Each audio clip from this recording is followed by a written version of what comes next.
자, 한 지적장애 여성이 있습니다. 19살 때부터 8년 동안 성폭행을 받은 것으로도 모자라 그 성폭행으로 인해서 3명의 아이까지 출산하고 또 어린이 살해 사건의 가해자가 되기까지 했습니다.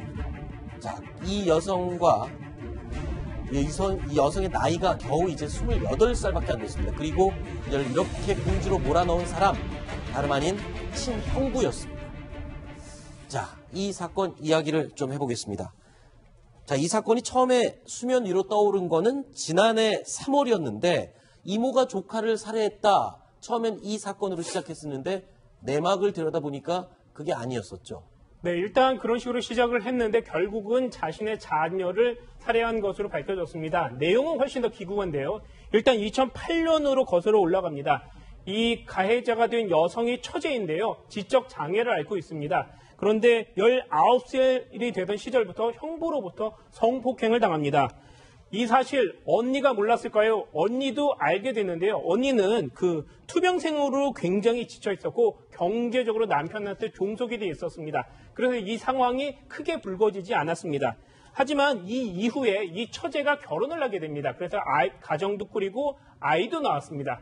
그런데 사건이 좀 더 안 좋게 흘러가는데요. 이 이후에도 형부와 이 처제가 같은 공간에 살게 되면서 성폭행을 또 여러 차례 당하게 되고 애도 3명까지 낳게 됩니다. 그러고 났는데 이 언니와 형부가 굉장히 경제교육으로 무능합니다. 그렇게 되자 이 처제가 자신의 자녀들과 또 그 조카들까지 키우게 되면서 상황은 굉장히 꼬이게 됩니다. 네. 자, 그러니까 정말 어처구니 없는 상황. 본인이 형부와의 사이에서 낳은 아이 셋과 또 언니가 낳은 조카 둘, 이런 아이들을 혼자 책임지고 키워야 하는, 하지만 또 이 여성은 지적장애 2급 장애인이었습니다. 자, 이런 상황에서 지난 2016년 3월 15일에 급기야 조카로 알려져 있었지만 사실은 자신의 아이를, 그러니까 형부와의 사이에서 태어난 아이를 죽이는 그런 사건이 있었던 거죠. 이때는 왜 이런 일이 벌어졌던 겁니까? 예, 그러니까 그 언니와 형부의 셋째 아이가 있는데 그 아이가 호적에는 그렇게 등록이 돼 있습니다. 하지만 그 애가 사실은 자신과 형부 사이에서 낳은 아이인데요. 이 아이가 그러니까 그 3월 15일에 그 자신의 말을 좀 듣지 않게 됩니다. 그 동생의 먹을 것을 좀 빼앗아 먹기도 하고요. 또 여러 차례 탈을 이루고 여러 차례 다그쳤으나 말을 듣지 않게 됩니다. 그런데 이 아이에 대해서 약간의 안 좋은 감정을 이 처제가 하고 있었습니다. 왜냐하면요, 이 아이로부터 자신의 모든 생지옥이 시작됐다고 생각을 한 겁니다. 그래서 이때 이 아이를 굉장히 다그치고 때리고 심하게 심하게 때리다가 결국에는 이 아이가 숨지는 사건이 발생했습니다. 그래서 이 비극이 그래서 종말이 되게 됐습니다. 자, 그런데 재판부에서요, 죄송합니다. 선고를 했는데 이 여성, 피해 여성에 대해서는 피해 여성이자 가해자죠. 아이를 숨지게 한 이 징역 4년을 선고했고요. 이 형부에 대해서는 8년을 선고했습니다. 자, 이 형량의 차이를 두고 인터넷에서는 지금 네티즌들이 의견이 분분합니다. 네. 자, 여성에 대해서 동정 여론이 일고 있고요. 형부의 죄에 비해서 이 여성에 대해서 선고가 너무 가혹한 게 아니냐, 이렇게 얘기가 나오고 있거든요. 변호사님 어떻게 보십니까? 일단 여러 가지 분석이 가능하겠습니다만 처제의 경우에는 결국 아이를 살해했습니다. 결국은 사람의 생명을 앗아간 것이기 때문에 살인죄 유죄 판결을 선고됐고요. 또 살인죄의 법정형이 사형 무기 또는 5년 이상의 징역입니다. 하지만 실제로 4년형이 확정된 것이기 때문에 법정형보다도 낮은 형량이 선고된 것이죠.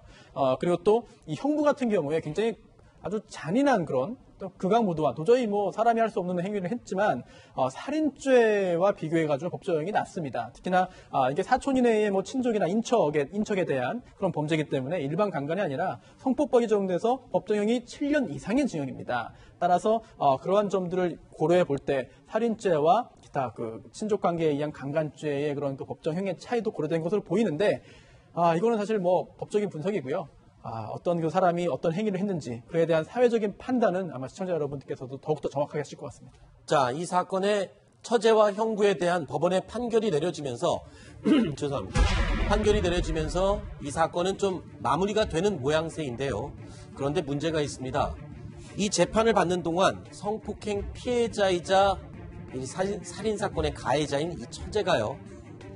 변호사의 도움을 전혀 받지 못한 채 재판을 받았다라고 알려졌습니다. 자, 재판, 법률 용어는 사실 일반인들이 들어도 이해 못하는 어려운 말들이 많은데 지적 장애를 겪고 있는 이 처제, 이 여성이 아무런 법적 조력자 없이 재판을 받았다. 이것도 인권 사각지대에 있는 문제 아닙니까?